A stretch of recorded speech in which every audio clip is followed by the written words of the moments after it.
जब Patna rail SP हुआ करते थे उस समय स्लम बस्तियों के बच्चों को शिक्षा देना इनका मूल कर्तव्य था और कई महीनों तक इन्होंने खुद शिक्षा दी और शिक्षा दिलवाया। कई संस्थानों के माध्यम से मेडिकल कैंप भी लगवाया, कई तरह की मेडिकल सुविधा भी दिलवाया। आज हम वैसे शख्स से रूबरू करवाऊंगा जो मेरे साथ मौजूद है, जितेंद्र मिश्रा, जो अभी गृह रक्षा वाहिनी में आईजी के पद पर हैं। सर, सबसे पहले आपका पटना नगरिया में स्वागत है।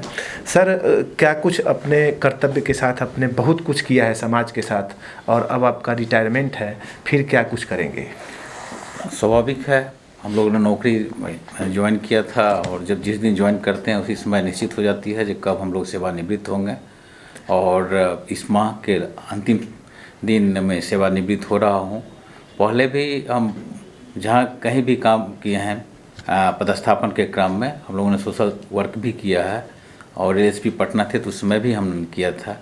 काफ़ी जो स्टेशंस के अगल बगल में बच्चे रहते हैं उनको हम लोगों ने मेन एसटी में जोड़ने का प्रयास किया था। बहुत सारे बच्चों को जोड़ा भी था। सरकारी स्कूल में भी हम लोगों ने नामांकन कराया था और बच्चे में के व्यवहार में भी काफ़ी बदलाव भी आए थे। जो बच्चे किसी का पिक पॉकेट कर लेते थे, कोई सामान गिरा रहता था लेके चले जाते थे, कभी कभी नशाखोरी में भी चले जाते थे, तो उनसे हम लोगों ने उनको मुक्ति देने का प्रयास किया था और चला था, हुए भी थे। सर, ये किन किन जगहों पे आपने मुहिम चलाया था? वह मुहिम मेरा जब पटना रेल एसपी हम 2016 से 2018 के बीच में थे तो उसमें पटना जंक्शन, राजेंद्र नगर और आपका पाटलिपुत्रा, आरा, गया, तारेगना सब स्टेशन पर बच्चों का पठन पाठन के लिए हम लोगों ने कार्यक्रम चलाया था, व्यवस्था किया था। सर, कहीं ना कहीं बच्चों को किताब कॉपी भी देना, कलम भी देना, मेडिकल सुविधा भी उपलब्ध करवाना। हाँ, निश्चित रूप से, क्योंकि शुरू में काफ़ी कठिनाई आ रही थी, बच्चे आना नहीं चाहते थे। पेरेंट्स को भी कहीं ना कहीं विश्वास की कमी थी, जो हमारे बच्चे जाएंगे पता नहीं उनके साथ क्या होगा। लेकिन जब उन्हें विश्वास हुआ, बच्चे आए, तो समस्या आई किताब की, कॉपी की और कलम की, उसका भी हम लोगों ने व्यवस्था कराया। बैग्स वगैरह भी दिए, बुक्स दिए। इसके बाद समय समय पर बहुत सारे और भी जो पुलिस में नहीं थे वो लोग भी जुड़े और उनके द्वारा भी जाड़ा के समय में, गर्मी के समय में जो गर्मी का कपड़ा होता है, जाड़ा का कपड़ा होता है, बल्क में दिए सबों को लेकर के। साथ ही हम लोग के यहाँ भी जैसे हमारे बच्ची का या बच्चे का या हमारा मैरिज डे हो, उसमें भी हम लोगों ने उसमें खर्चा नहीं करके उस पैसे को बचा के वहाँ जाते थे और बच्चे को ही हम लोग देते थे। और मेडिकल कैंप भी लगवाए थे राजेंद्र नगर में भी, पाटलिपुत्रा में भी। तो खास करके राजेंद्र नगर में जब मेडिकल कैंप लगाए थे तो वहाँ एक बच्ची का ईसीजी जब किया गया तो उन्हें जो कार्डियो के डॉक्टर थे उनके द्वारा बताया कि इन्हें कहीं हार्ट में छेद है।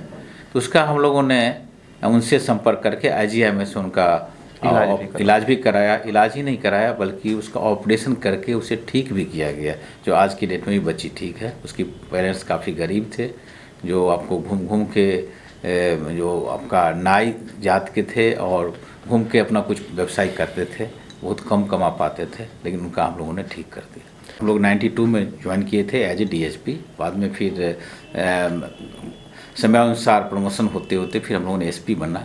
मुझे याद है जैसे जमशेदपुर में हम थे तो वहाँ एक बच्चे का अपहरण हुआ था और उस समय हम लोगों ने काफ़ी मेहनत करके केस को डिटेक्ट किया था। तो मुझे अच्छी तरह याद है जो नंबर्स स्कूटर का इस्तेमाल हुआ था और उस नंबर पर जब हम लोगों ने पहुँचा तो एक लड़के थे राजेंद्र विद्यालय के, मुझे अच्छी तरह याद है 12 के लड़के थे, उन्हें हमने लिफ्ट करके ले आया। और जो जबकि वह एक्चुअल नहीं थे, एक्चुअल कोई और थे क्रिमिनल्स। और जब उनके यहाँ फिर हम लोगों ने रेड करने गया तो देखा क्या सेम नंबर की गाड़ी, सेम कलर की गाड़ी जो हाँ LML वेस्पा थी जो वहाँ लगी हुई थी। तब जाके मुझे काफ़ी शौक हुए और हम लोग अचंभित भी हुए आखिर ऐसे कैसे हुआ। और जो लड़का का ओरिजिनल नंबर था उसे हमने हाजत में बंद कर दिया था। जब हम बिष्णुपुर थाना आए तो सबसे पहला मैंने काम किया, उस लड़के को बाहर निकाले, उनके पेरेंट्स को हैंड ओवर किए कि आप इस बच्चे को ले जाइए, क्योंकि जो कल्प्रिट है वो पकड़े गए हैं तुरंत। वो विदिन 1 घंटा 2 घंटे के बीच की डिटेक्ट कर लिया। हाँ, डिटेक्ट कर लिया गया था। यह इस तरह की है। और दोनों स्कूटर एक साथ आया और दोनों का आइडेंटिकल नंबर था, आइडेंटिकल आपका कलर था, सब कुछ, मैक नंबर सब कुछ वही था, जिसमें एक फेक था एक जेन्युइन था। तो लड़के पकड़े गए। तो उस दिन रियली मुझे काफ़ी मतलब अपने काम से संतुष्टि मिली, जो आज हमने एक बच्चे का जीवन बचाया। जी। अगर वह रियल एक्यूज नहीं पकड़े जाते तो वह नंबर तो था ही, नंबर तो इस्तेमाल हुआ ही था, तो हो सकता है कहीं न कहीं बेगुनाह भी जेल चले जाते। उस दिन रियली बहुत ही सुकून मिला। सर, काफ़ी दिन तक आप गोपालगंज में रहे हैं और उस समय गोपालगंज में रहे हैं जब काफ़ी नेक्सलाइट जगह हुआ करता था, काफ़ी कठिनाइयाँ थी और इतना आधुनिकता भी पुलिसिंग में नहीं था। उस समय की कुछ बातें आप? हाँ, निश्चित रूप से गोपालगंज में भी हम थे उस समय, और आपका इतना मॉडर्नाइजेशन की बात नहीं थी और टेक्नो सेवी भी नहीं थे हम लोग। तो मुझे वहाँ के लोगों से काफ़ी सपोर्ट मिला, काफ़ी उन्होंने स्नेह किया, प्यार किया और विश्वास किया। जहाँ कहीं भी कोई घटना घटती थी तो वहाँ आपको यह जान के आश्चर्य होगा कि कोई भी घटना अनडिटेक्टेड नहीं रहती थी। वो प्राय लोग कोई न कोई आकर के जरूर बताते थे, फ़ोन करके बताते थे, आके बताते थे और हम लोग उस पर वर्क करते थे। तो केस डिटेक्ट हो जाता था, हम लोग चार्जशीट भी कर देते थे और किसी भी तरह का कोई ऐसा लॉ एंड प्रॉब्लम भी नहीं होता था। सर, एक अहम सवाल है, पुलिसिंग अब दिनों दिन काफ़ी मॉडर्नाइज होता जा रहा है, काफ़ी कुछ सुविधाएं मिल चुकी है। पहले की पुलिसिंग अगर देखा जाए और आज की पुलिसिंग देखा जाए तो क्या कुछ अंतर लगता है? हाँ, काफ़ी अंतर है। पहले होता क्या था, जो भी अफसर्स होते थे वह आपका मैनुअल इंटेलिजेंस पर भरोसा करना पड़ता था, और आज की डेट में क्या है, हम केवल मैनुअल पर ही नहीं रहते हैं, ह्यूमन इंटेलिजेंस पर ही बेस्ड नहीं रहते हैं, बल्कि टेक्निकल जो इन्वेस्टिगेशंस हैं या इनपुट्स हैं उस पर भी हम लोग भरोसा करते हैं। उससे भी मुझे काफ़ी केस डिटेक्ट करने में सहूलियत होती है। लेकिन आज की डेट में भी जो आपका जो मैनुअल इंटेलिजेंस है उस पर भी वर्क करने की ज़रूरत है, उस पर भी रिलाई करने की ज़रूरत है, ताकि वह उसे जो टेक्निकल है उसको कोरोबरेट कर सके। सर, अब आप सेवानिवृत्त हो रहे हैं, इसके बाद आपका क्या करेंगे सर? सेवानिवृत्ति के बाद, जैसे कि मैं पूर्व में भी मैंने बताया है, मेरा पठन पाठन से संपर्क रहा है। हम जॉब में आने से पहले भी हम काफ़ी बच्चों को पढ़ाया है, खास करके +2 के बच्चे जो मैथ्स पढ़ते थे, बीएससी के बच्चे जो मैथ पढ़ते थे उनको हम पढ़ाते थे। और अभी भी आफ्टर रिटायरमेंट हम उस मुहिम में लगेंगे। जो भी अंडर प्रिविलेज बच्चे होंगे उन्हें हम प्रयास करेंगे जो मेन स्ट्रीम में उसको जोड़ें, और हमसे जो भी मदद लेना चाहेंगे खुले दिल से हम उन्हें मदद देंगे और हम चाहेंगे जो वो अच्छा करें। कहीं ना कहीं समाज में फिर से शिक्षा का अलग जो है वो फिर से जगाने का निश्चित रूप से यह अगर हो पाएगा, और अगर इसमें अगर हम फ्रैक्शन और परसेंट भी अगर सफल होंगे तो हम अपने आप को बहुत ही गौरवान्वित महसूस करेंगे। सर, काफ़ी दिन पुलिसिंग में रहे, लेकिन कुछ ऐसा मलाल कभी आया हो जो मैं ये नहीं कर पाया, कुछ इस टाइप का? नहीं, बहुत बार ऐसा होता था, बहुत बार जैसे घटनाएं घटती थी, बहुत सारे एक्यूज को हम लोग जेल भी भेजते थे और बहुत सारे जो सोशल प्रॉब्लम्स था उसे भी हम लोग सुलटाते थे। लेकिन बहुत बार ऐसा होता था, कई बार केसेज में भी है, हम लोग समझ रहे हैं लेकिन उनके अगेंस्ट जाता था एविडेंस, क्योंकि हम लोग जो भी आता है जो साक्ष्य के आधार पर ही हम लोग कुछ करते हैं, और साक्ष्य बहुत तरह का आता है। तो बहुत बार ऐसा हुआ है, हम चाहते हुए भी उन्हें हम कुछ मदद नहीं कर पाते थे।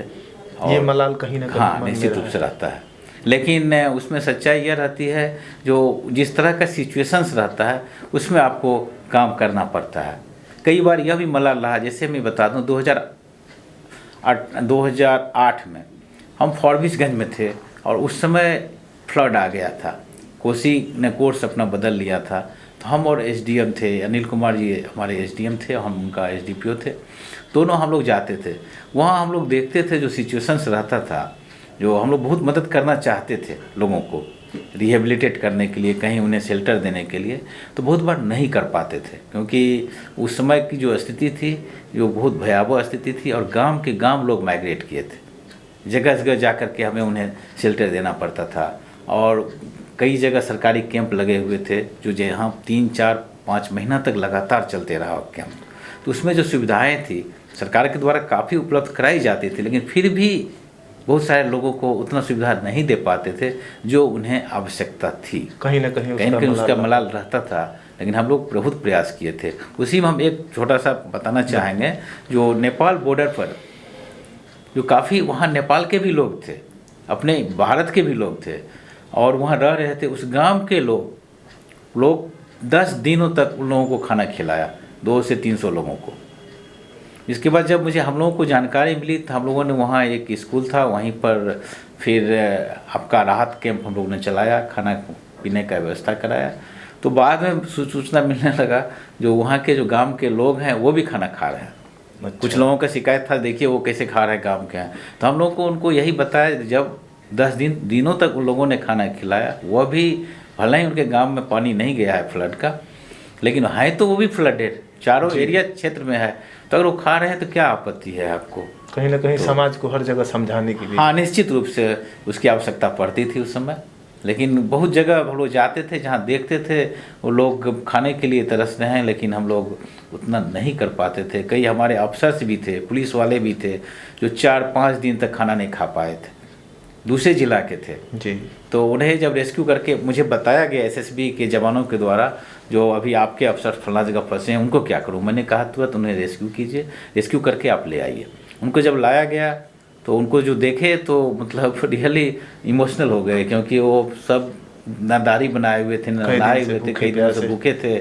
इसके बाद फिर हम लोगों ने उनको पहले खाना खिलाया, अपने यहाँ ड्यूटी कराया, फिर जो जिला के थे उनको हम लोगों ने उसको भेजा।